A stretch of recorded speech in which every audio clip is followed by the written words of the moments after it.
Ciao amici, sì, l'avete già riconosciuta. Pilot Justus.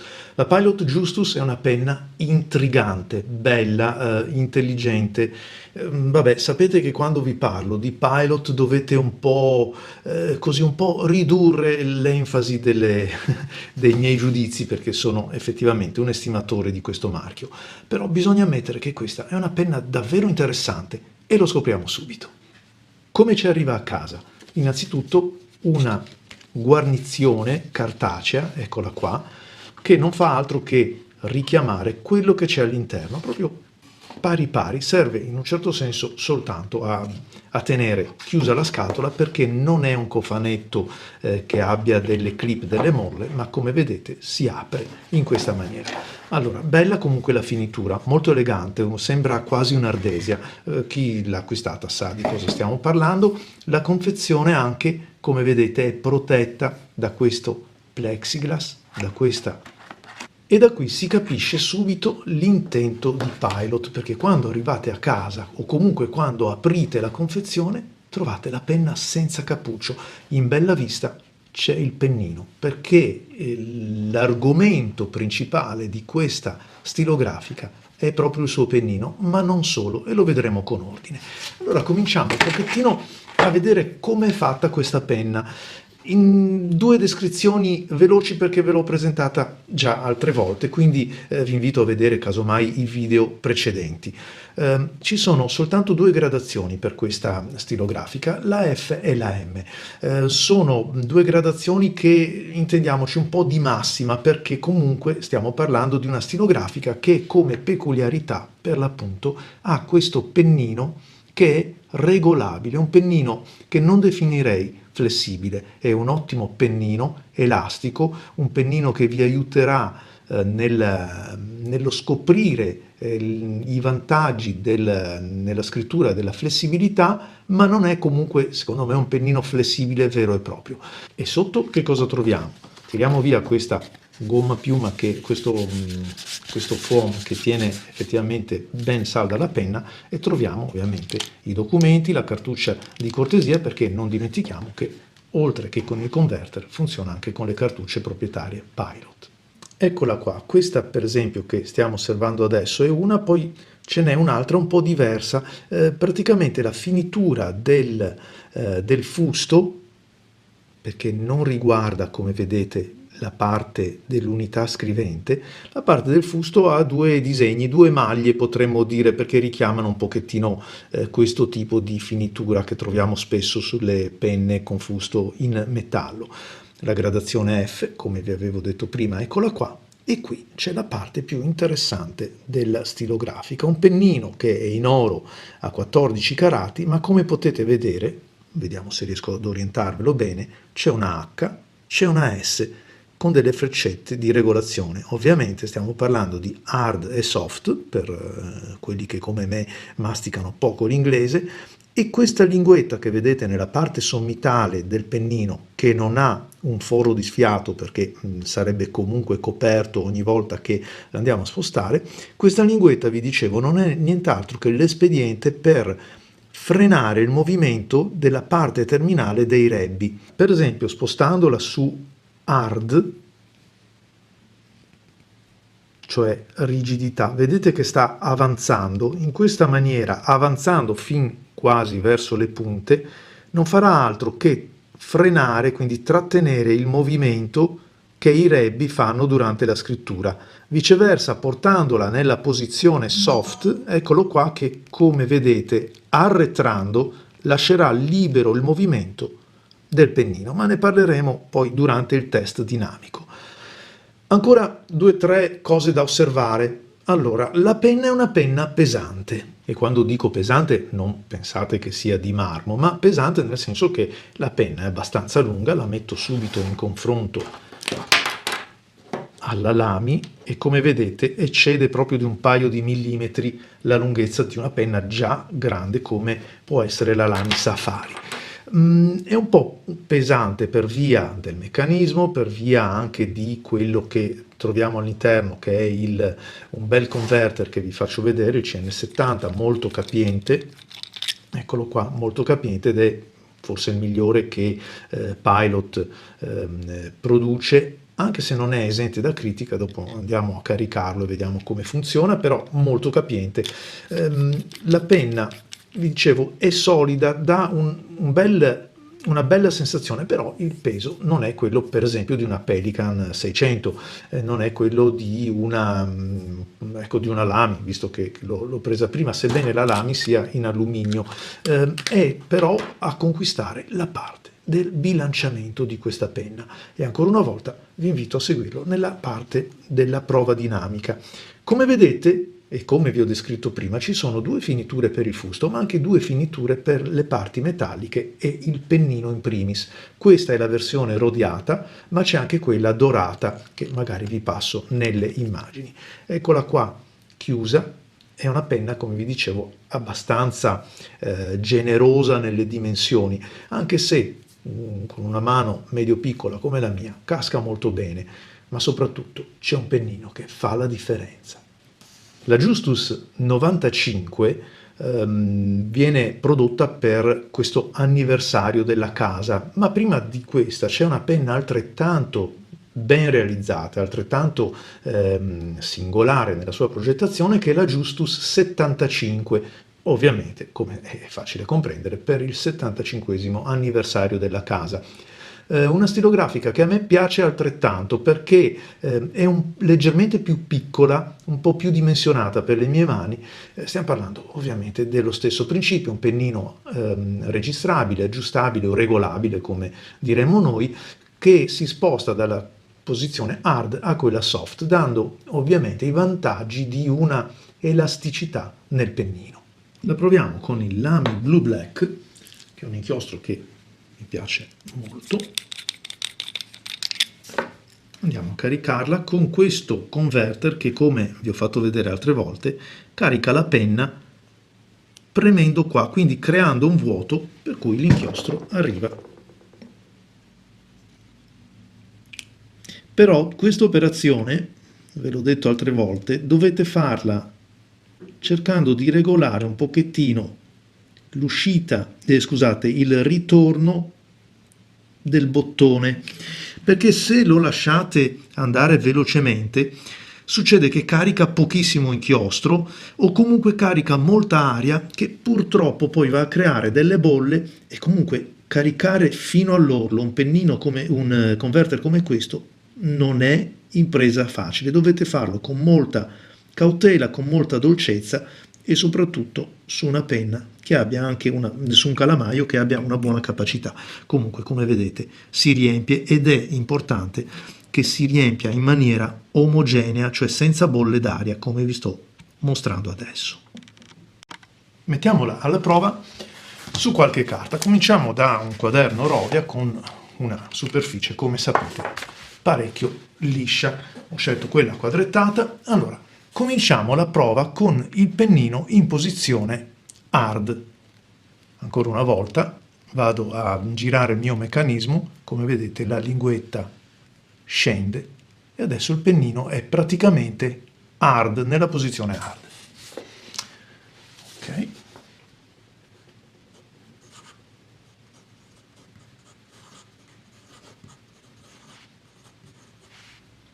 Ci troviamo di fronte ad una stilografica con un pennino, non lo chiamerei rigido, non direi che è rigido, perché resta comunque un pennino libero, perché è un pennino che nasce come flessibile, però lo trovo vincolato, flessibile vincolato. Cosa significa? Che il pennino, in questo caso, disegniamolo ancora una volta, così, che come vi ho detto non ha il foro di sfiato, quindi è sezionato per una sua lunghezza, e sapete che la sezione della fenditura è uno di quegli elementi che consente di liberare ovviamente il pennino, quindi di farlo muovere. Se fosse una fessura, un taglio troppo limitato, non avremmo alcun diciamo efficacia nel movimento.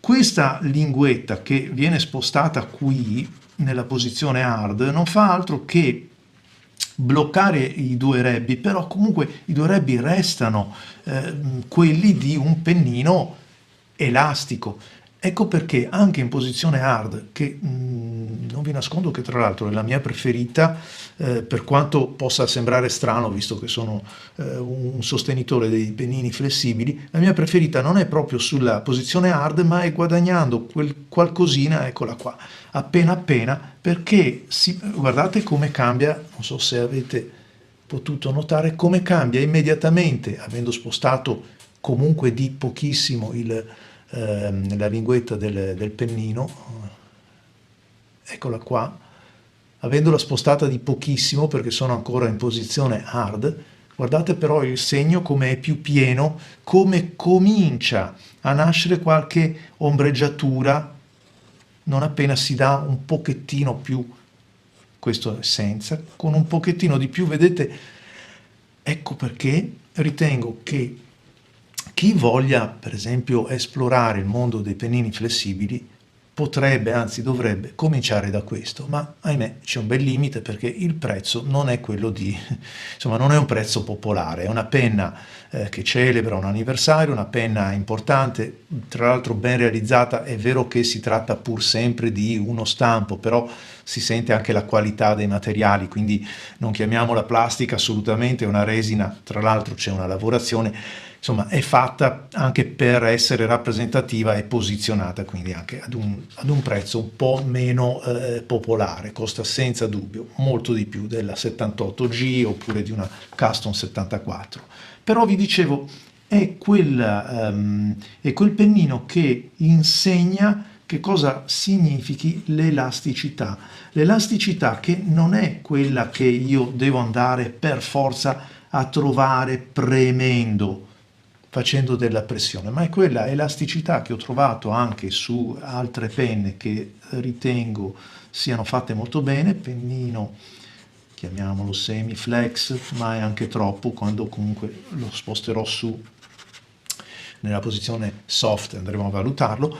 Vi dicevo, è quel pennino che accompagna la grafia. Quando accompagniamo la grafia, cioè abbiamo un pennino ci aiuta, come vedete, in tutte quelle asole, in quegli occhielli, in tutte le parti rotonde che andiamo a fare, ci allevia molto tutta la parte tendinea, tutta la parte del braccio, della spalla, perché segue il movimento della mano. I pennini, o per meglio dire i due rebbi, come troverete proprio un capitolo nel mio libro dedicato a questo, i pennini danzano, il pennino danza sempre. Se avessimo un microscopio che potesse seguire con un fuoco continuo il pennino sulla carta, anche quelli un pochettino rigidi, non proprio dei chiodi, noteremmo che questi due si muovono, innanzitutto si allontanano ogni volta, io lo disegno in maniera macroscopica, ogni volta che premiamo perché l'inchiostro deve arrivare sulla carta, ma comunque si muovono anche in un senso, che uno così e l'altro così, avendo pur la penna in senso, osservandola in senso trasversale, cioè si muovono sui due piani, perché per forza questo facciamo ogni volta che facciamo una traiettoria curvilinea, imponiamo due distanze, due modi di scrivere, quindi di segnare sul piano che è omogeneo, diverso ai due rebbi. Va bene, chiudiamo un attimo qua, andiamo a vedere invece, spostando ancora di più, cioè nella posizione soft, vedete che la linguetta si è portata in alto, quindi adesso sono più liberi di muoversi. Posizione soft. Io me ne accorgo subito, voi probabilmente no, me ne accorgo subito perché la penna diventa più morbida, non diventa flessibile nel senso che sì, guadagna qualcosa, perché vedete che guadagna qualcosa, ma non è tanto questo quanto il fatto che la penna diventa più morbida. Il segreto della Pilot Justus è proprio questo, e cioè di dare una penna che ha delle dimensioni generose, un peso che non è il peso piuma, ma di non sentirlo, perché durante la fase di scrittura si gode soltanto della scrittura, della qualità che questa penna offre. Questa è una di quelle penne che, parere personale, sta sulla mia scrivania come penna proprio sempre pronta per scrivere qualcosa in buona grafia, magari scrivere qualcosa, un messaggio, un appunto da inviare a qualcuno, perché è molto piacevole La caratteristica comunque che la rende tale non è, si potrebbe pensare a questo pennino così particolare, ma la finitura della punta che è creata in maniera magistrale. Nelle immagini lo avrete visto, è veramente molto, molto rifinita, rifinita così bene che mette quel giusto mix di scorrevolezza ma anche di attrito, chiamiamolo così, sulla carta, che vi consente di tenere qualsiasi traiettoria che impostiate, che vogliate fare con la vostra grafia. Lo mettiamo alla prova su un'altra carta, su un altro tipo di carta. Mettiamo su una carta quadrettata un po' più ruvida, un pochettino più grezza. Sono in posizione soft. Vedete che scorrevolezza. Questa è la 95. Pennino F. Fine. A me piace, è inutile che ve lo ripeta. È una di quelle penne che, d'accordo, costa, però c'è molto contenuto, c'è molta sostanza. Del resto, lo abbiamo sempre detto, tutta la scuola orientale, giapponese, e quantomeno lasciando fuori le cineserie, presta molta più attenzione a questa parte della penna che a questa. Quindi difficile trovare qualcosa di molto valido entro questa fascia di prezzo, perché per trovare una laccatura, una Meki o delle celluloidi che non appartengono comunque in maniera massiccia come per tutto l'Occidente su questo tipo di penne, bisogna salire molto, anzi moltissimo di prezzo. Abbiamo detto che siamo in posizione soft. Sto scrivendo senza alcuna pressione, ma come vedete c'è una variazione nel tratto anche solamente per il fatto di salgo, scendo, do un po' più di pressione quando scendo perché è naturale che sia così e il tratto si spessisce un pochettino. Però, come torno a ripetervi, la parte secondo me più godibile della penna è quando ci spingiamo verso la fine, cioè con la posizione, perché qui mi godo proprio un pennino rifinito come Dio comanda. Posizione quasi H, quasi.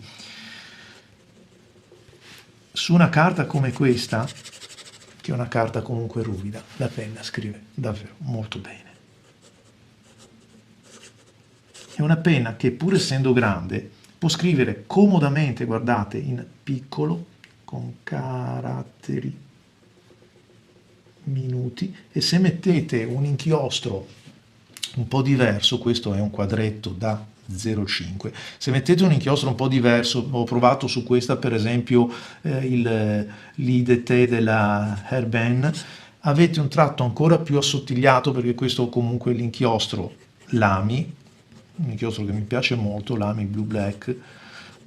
Lo tengo spesso come termine di paragone insieme a Waterman e a qualche altro inchiostro di riferimento. Vi dicevo, assottiglia ulteriormente il tratto, e quindi il tratto, che in questo caso è un pennino fine perché so che stiamo parlando di una stilografica orientale, per noi corrisponde ampiamente ad un extra fine, perché ovviamente andando a chiudere con la linguetta i rebbi, a serrarli, cioè a farli muovere meno, godiamo di più, apprezziamo di più questo pennino che, visto da sotto, l'avete visto, è fatto proprio in maniera esemplare, veramente molto bene. Questa zigrinatura potrebbe far pensare che durante la scrittura dia fastidio. In realtà non è affatto così, non si sente quasi, tanto è ben lisciata la parte, vedete, dove si poggiano le dita, tra l'altro non vanno a toccare nemmeno su questa scritta, su queste lettere in rilievo. Tanto è comoda questa, dicevo, quanto questa non si percepisce quasi, almeno le mie dita non la sentono nemmeno, e comunque diciamo ci si passa anche spostandoci sopra e sotto senza apparente disagio. L'unica cosa invece è che quando la impugnate nella parte superiore e scendete si può sentire, in questo caso, ma io la noto meno, a salire, quindi ancora una volta insomma è ben fatto anche come lavoro di posizionamento, perché comunque la ghiera come unico aspetto negativo ha quello che va maneggiata tenendo salda questa parte, perché altrimenti si svita l'unità, viene via tutto, come vedete, si svita il fusto e va tenuto fermo qua e azionato qua, facendo attenzione, ve lo dice Marco Chiari, a non sporcarvi le dita quando vi avvicinate troppo al pennino. Due conclusioni su questa penna. È una penna senza dubbio di qualità, una penna anche di quelle importanti, e il prezzo conferma questa analisi. È senza dubbio più, come possiamo dire, meglio lavorata, meglio rifinita tutta la penna intera. Qui per esempio c'è una lavorazione che va a premiare senza dubbio anche la qualità tattile, c'è qualche veretta in più, ci sono le scritte che caratterizzano questa penna commemorativa, una livrea, lo abbiamo detto, che tanto sul cappuccio quanto sul fusto caratterizza ulteriormente la penna, la doppia scelta del pennino, ma soprattutto un pennino davvero unico. E quando dico unico, secondo me, a parte qualche altro esempio nella storia, è un pennino che attualmente è unico. Un pennino che vi ho detto non è però propriamente un flessibile, ecco, non aspettatevi di fare i fenomeni da extra fine a broad, perché non è questa la tipologia del pennino. È un pennino che aiuta la penna e soprattutto ha una finitura del suo grado, cioè del grado fine, assolutamente d'eccellenza. Trovo che sia proprio a posto. A me piace molto, credo si sia capito, purtroppo il prezzo non è indifferente. I pezzi di ricambio, anche questi, sono purtroppo costosi, adeguati quindi alla tipologia della penna, per cui se volessimo fare il gioco di dire l'ho comprata col tratto F, mi prendo un altro tratto, si tratta di acquistare il gruppo scrittura che vale più di metà della penna, sempre che Pilot consenta di ordinare il pezzo singolo di ricambio. Anche questa penna, come le altre, potete acquistarla con il codice promozionale per gli amici di Marco Chiari, che vi lascio in calce al video, per avere insomma un trattamento un po' particolare. Ciao a tutti amici e vi aspetto ai prossimi video.